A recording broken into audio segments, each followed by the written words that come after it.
That's another way of saying maybe they overpaid. They probably had riskier assumptions and more aggressive assumptions in their pro forma, significantly higher rent growth, interest rates rate for the long term, cap rates at a low level for a long term, and those deals aren't as resilient. I think one of the reasons we spend so much time on the fundamentals and the real estate is because we want to make sure a deal is resilient, where if everything doesn't work out as is in the pro forma, you kind of still get your investors out in one piece. That's a focus of ours. And I think it's why we've had a lot of repeat investors over the years and a 20-year track record. But I think a lot of investors got away from that, and it was a volume game, and there's a lot of capital, a lot of syndicated capital available, and people move very fast. But as I talk about, in the article, the tide went out, and it's not a pretty picture for a lot of folks, unfortunately.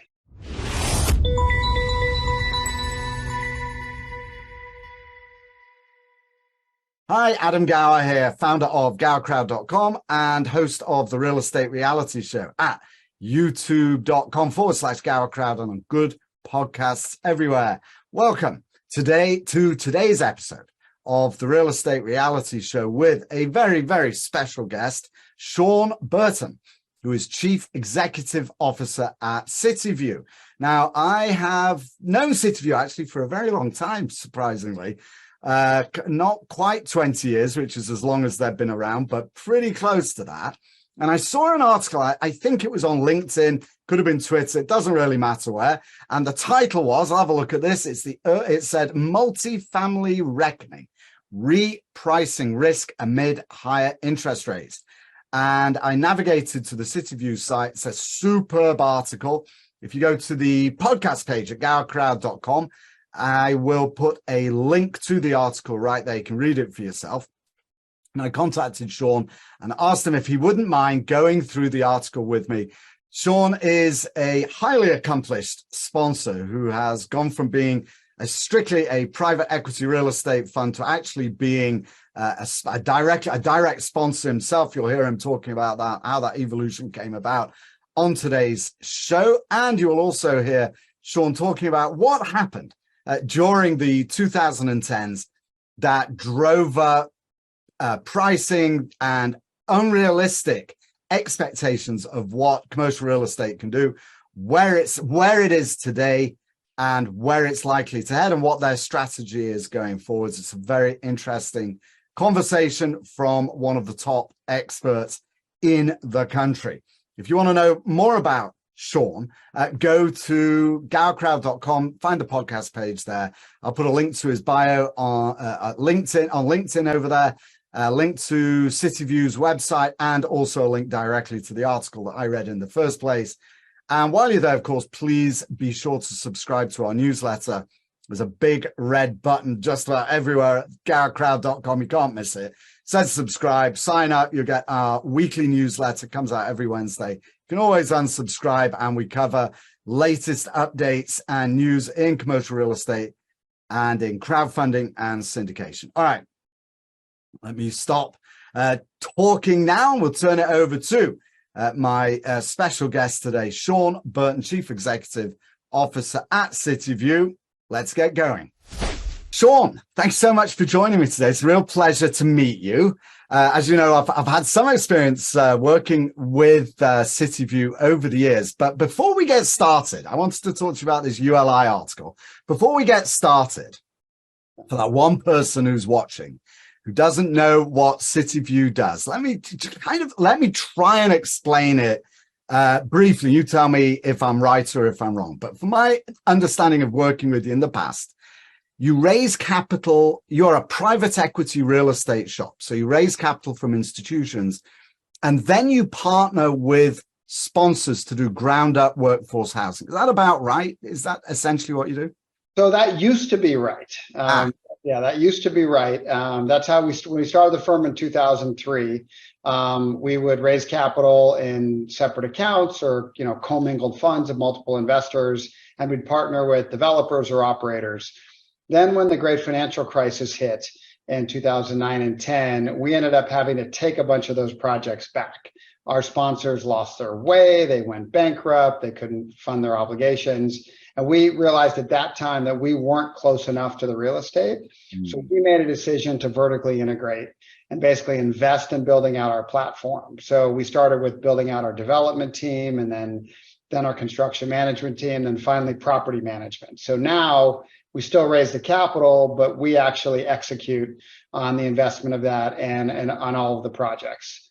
Yeah, that's it. That's interesting. So let's talk about it. It's interesting because I was talking to Henry Lorber the other day, who's like, he actually remembers the 1970s, Sean. He goes back even further than you and me. Goodness me. So he, in the conversation with him, he thought that crowdfunding, which is what we do, we do online syndication, was misplaced in commercial real estate, because sponsors really should be investing within institutions. And so just going back to that old structure, when you were taking back properties from sponsors, right, and taking over them, did your institutional partners shore up the capital as well? Was that was the advantage kind of having those partners? Yeah, some did, and sometimes we went out and sought third-party capital. But we felt responsible, since we had made the investments. We had discretion and made those investments to make sure that we could, get the best return we could for our institutional investors. So, and look, we were probably 8 or 10 people in 2009, and today we're 150. Because of that vertical integration and because we actually execute on the projects ourselves. So you have a completely different job today than you did in 2009, right? You're like, you manage a lot of people. That's a whole different world altogether. Yeah. Let's talk about Multifamily Reckoning. Yeah.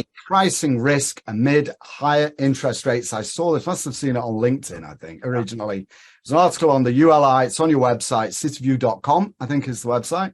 Correct. So why don't we kind of just go through that during our time talking together and discuss what that story was like. And you started with the run-up during the 2010. So why don't you talk about what happened during the 2010s up to when interest rates started to increase? Yeah, so obviously during the great financial crisis, you saw kind of a complete freezing of the capital markets, of the debt markets. You had a lot of operators, developers, investors that were over their skis, and there was the first real reckoning. We had just raised and closed a couple of years earlier our first commingled fund at Cityview, and we didn't love the metrics of what we were seeing, so we actually sat on dry powder, into the financial crisis, and then had dry powder to invest during the financial crisis, which was really, really valuable. It was like, I think you heard the phrase, cash is king, right? And that was clear. We had cash, we were able to invest. And so we actually bought 21 assets during the GFC and ended up with, almost a top decile return for our fund, because we were able to buy it right, caused by that reckoning. And we're seeing some interesting parallels today, which I'll get to later.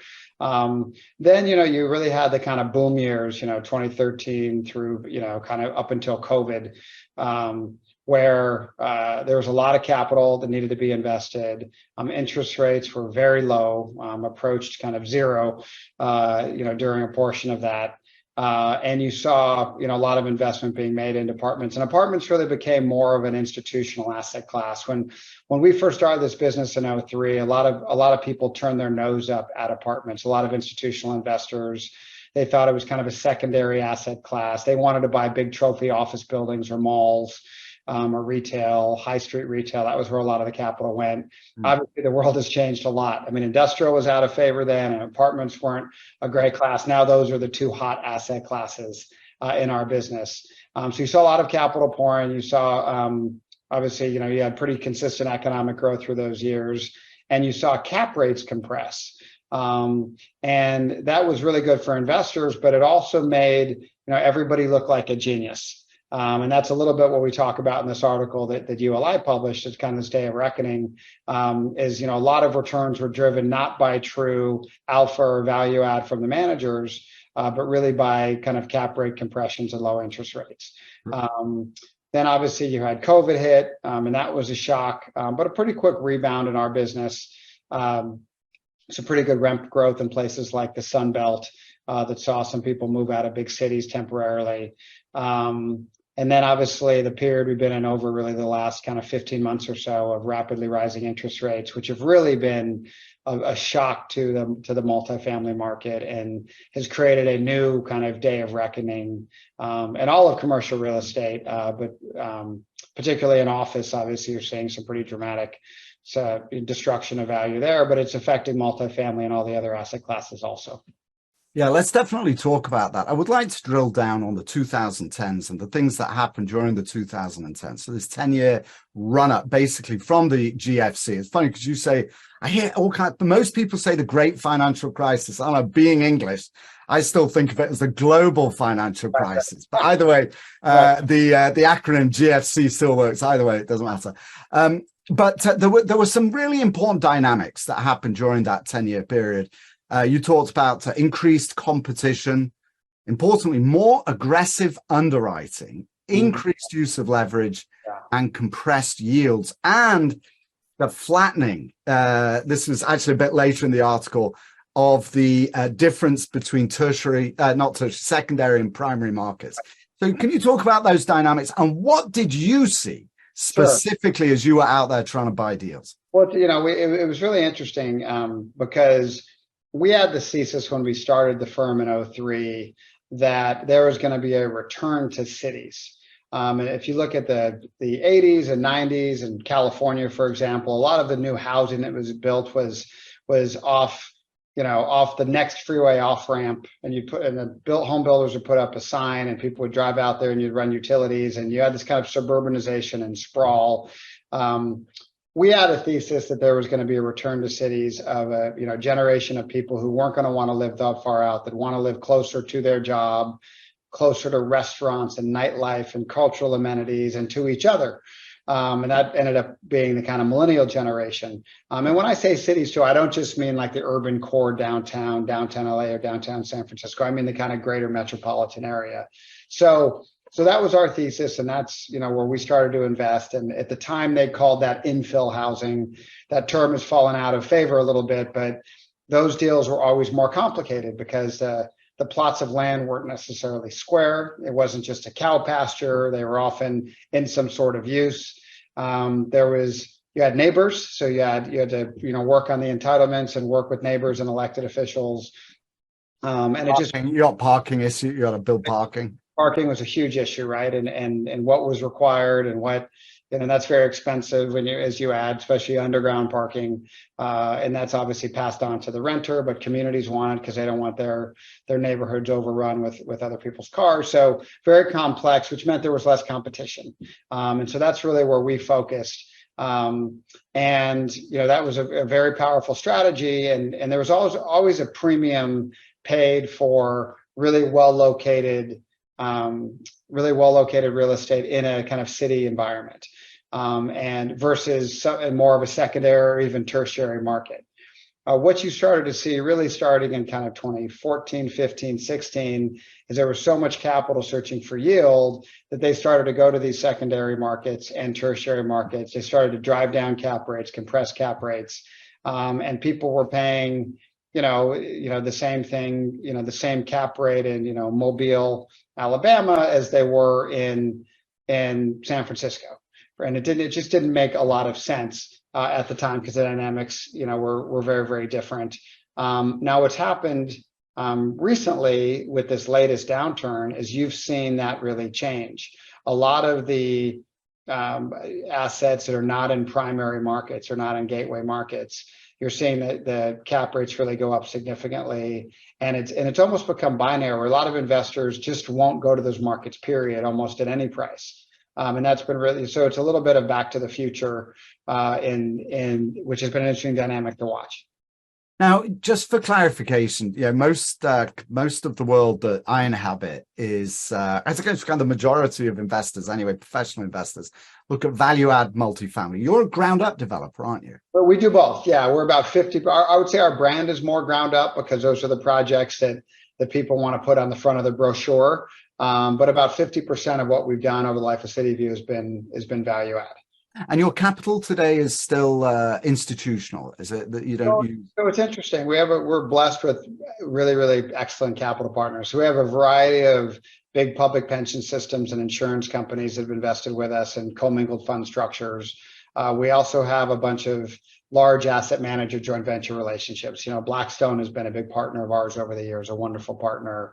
BlackRock has been a partner. Clarion has been a partner. So other kind of name brands, high quality real estate firms have also partnered with us. And then we about 5 years ago we started an opportunity zone vehicle, and we have probably 250 investors in those vehicles.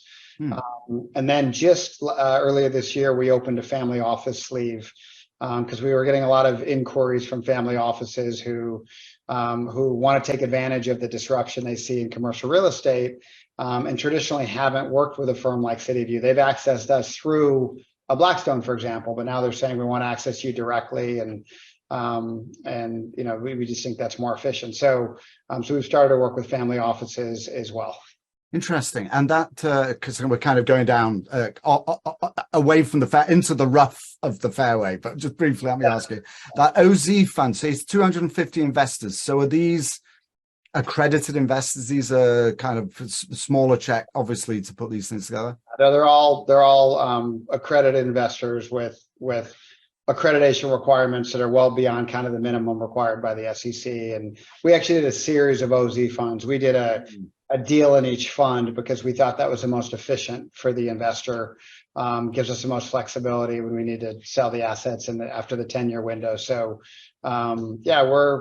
we either are built or are building, $750, $800 million worth of OZ deals with those investors. Right. And let's talk about Jasper in a minute. Yes. That actually dovetails into a question I have about interest rates. But the other comment that you made about, just to finish up this idea on the 2010s, I'm going to quote this here: managers who invested in riskier strategies or assets without sufficient mitigation measures didn't always seek higher returns for that additional risk. Is that another way of saying they overpaid?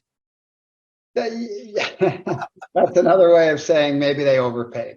Yeah, they probably had riskier assumptions and more aggressive assumptions in their pro forma, significantly higher rent growth, interest rate for the long term, cap rates at a low level for a long term, and those deals aren't as resilient.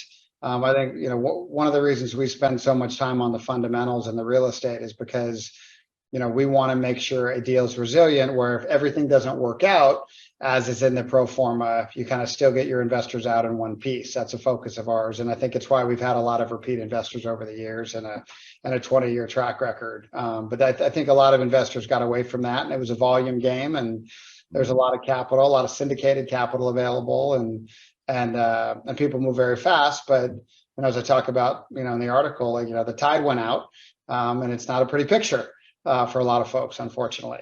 Yeah, and that will create opportunity for those who have capital. Much like it did in the GFC. We're starting to see some very similar opportunities. Yeah, let's talk about those in a minute. I'm very interested to hear what you are seeing.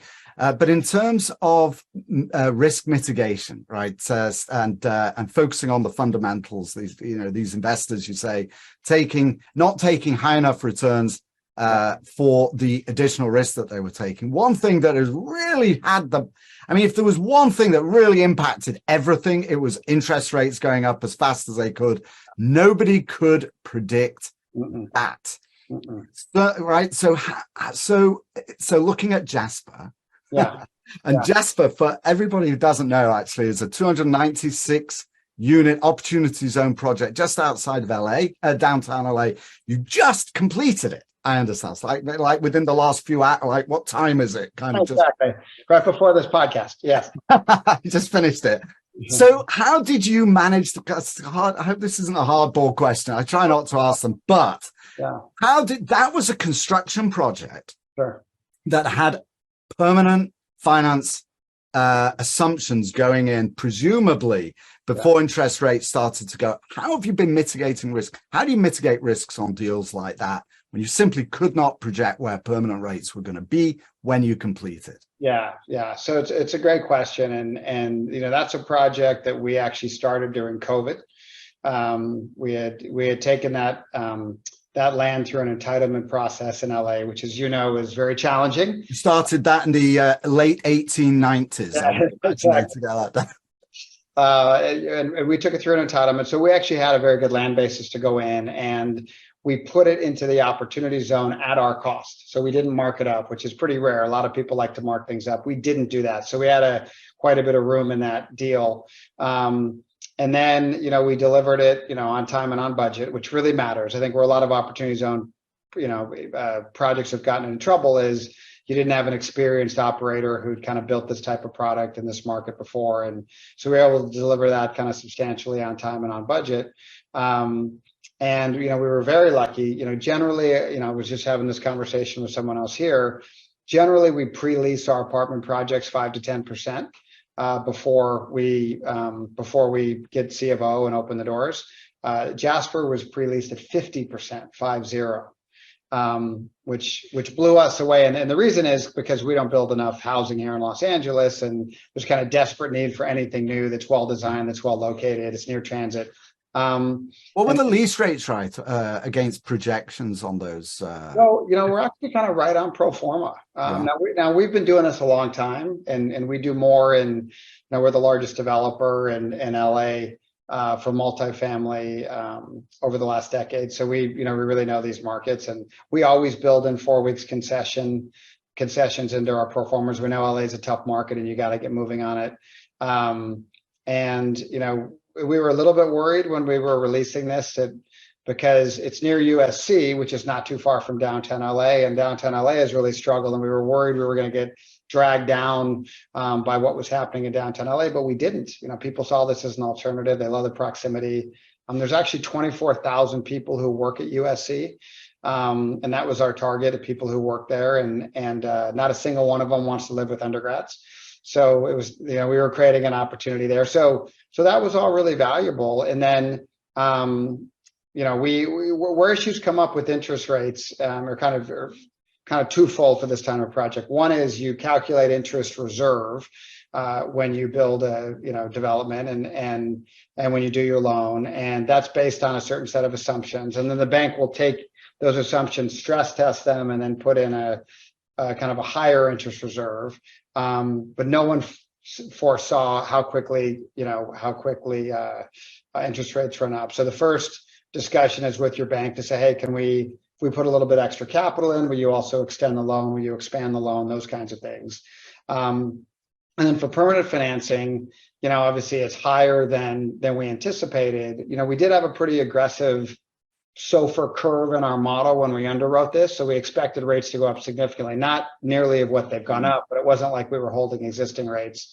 But the really strong leasing, we think will make up for a good chunk of it. So it's, and those also are, 10-year investments. Right. But you have to take a, kind of a long-term view, and the treasury is going to go up or down on every given day, but, we take a longer perspective there. And I would say the last thing, which is probably the most important point, is we never over-lever our projects at Cityview.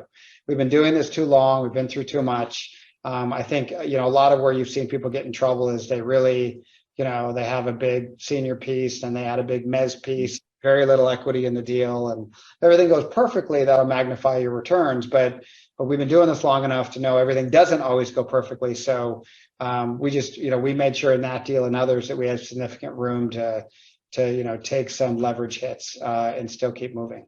Sean, that is probably the most profound lesson anybody going through this downturn who's never been through a downturn before will learn, and that is to invest for the long run and not for the quick flip, right. Basically. Right. Yeah. No, that goes back to that resilience, right, that we talked about earlier. That's part of it, is not having too much leverage on your project so you can live to fight another day. Exactly. You got to be able to survive, even if it means taking lower returns.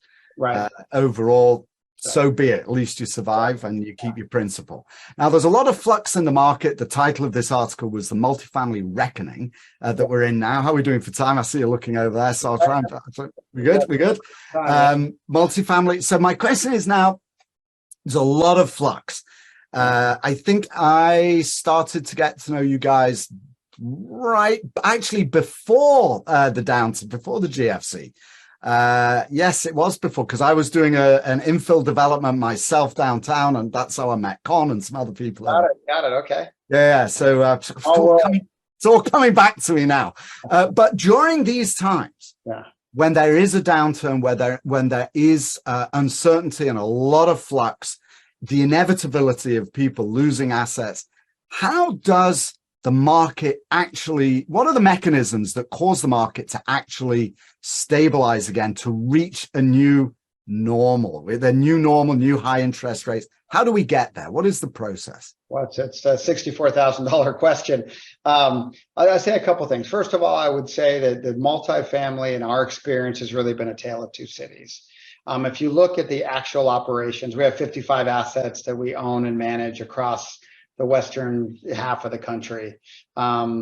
Generally, those assets have 94, 95, 96% occupancy. We're getting solid rent growth. We have good retention. So operationally, the assets are doing well. What's really messed things up is the financial markets, and that interest rates have basically, tripled for a lot of folks. And so at the end of the day, on the fundamentals of real estate, I think if you continue to buy and build real estate in markets that are supply constrained, where they don't build enough, you'll see that's part of the article as well. We talk a lot about the supply demand fundamentals for each market that we're in, and you execute on that, you're going to have a good asset. Now, the problem is if you're over leveraged, you're not going to be able to meet your monthly mortgage payments. And so that's why we don't over lever. As long as the economy stays robust, multifamily would do well. Where it gets in trouble is if you have significant job loss in a market, and people can't afford your rents. We're not seeing that yet in our core gateway markets. It could happen. We're not seeing it. The other place you get in trouble, and that's what's happening in the Sun Belt now, is you're seeing a lot of oversupply. Generally, as for a city wants to deliver about 3% of the rental housing stock every year in order to maintain equilibrium. That makes up for population growth and job growth and any units that go obsolete. Some of these Sunbelt markets like Nashville or Atlanta or others, they're delivering 6, 8, 10% because, again, everybody rushed in during COVID. The developers did and said, oh, we're getting great rent growth here. Let's underwrite that and build new assets. And there weren't enough barriers to entry. Now you take a market like Los Angeles, where I sit today, which a lot of people have concerns about. They're worried about regulation. They're worried about other things. LA delivers between 0.5% and 1% a year of its housing stock, which is one of the reasons we have the housing affordability crisis we do, and one of the reasons we have a continued uplift on rent. So at the end of the day, we're seeing a lot more market in the last 8 weeks, probably more than we've seen in the last 8 months. I'm sorry, you cut out briefly. A lot of market what? Activity. Activity. In recently, and investors are getting ready, we feel, and starting to get back into investing in real estate. There has been a value resetting based on interest rates, and I think what a lot of people are waiting for is understanding: is the Fed going to stop? Are they going to continue to raise? Is there a 1-month pause? Are they going to raise it the next? Are they kind of done now? And I know nobody knows that answer. At least I don't know that answer. But I think as the Fed really signals we're stopping now, we think we've tamed inflation, we're not going to raise rates anymore. In fact, in the future, we'll be cutting rates. I think you'll start to really see activity. I think people are ready, kind of raring and ready to go. Yeah. And the other thing is kind of what I was getting at, to ask you about the parallels between the GFC and today, and what you're seeing is that the only way actually to get to a new normal, of course, when I came to the States in the early 80s, I was looking, I've said this a few times, but I got 12% on deposit at the bank. It was wonderful. Right. And I worked for a multifamily, a ground up shop in those days, raising capital for them. And I'm pretty sure I remember interest rates on mortgages or construction loans into the high teens and low 20s. Yeah. It was normal and people made money in that market. Right, sure, yeah. Right. And so as interest rates are coming up now, are you anticipating, as we saw in the GFC, a flushing out that will lead to opportunities? What are you seeing in the market, particularly here in LA? Yeah, so we have two strategies we're focused on. We call it our running game and our passing game. Our running game is value add, buying in these really great supply constrained markets, but at a deep discount to replacement cost. These are from operators or syndicators who bought these assets. A lot of them bought them 2, 3, 4 years ago. They put on high variable rate debt. They bought a 2-year cap because they were required to, but now that cap's expiring and it's literally 10 times as much to replace it, and they don't have the capital. Those projects will need to trade, and someone's going to need to buy those, and you can potentially buy those at a great basis.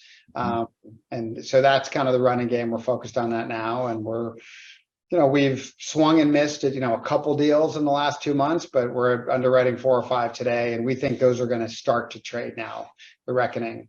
And the passing game, I think, is even more interesting. These are in markets, again, that have really strong demand, but are high barriers to entry.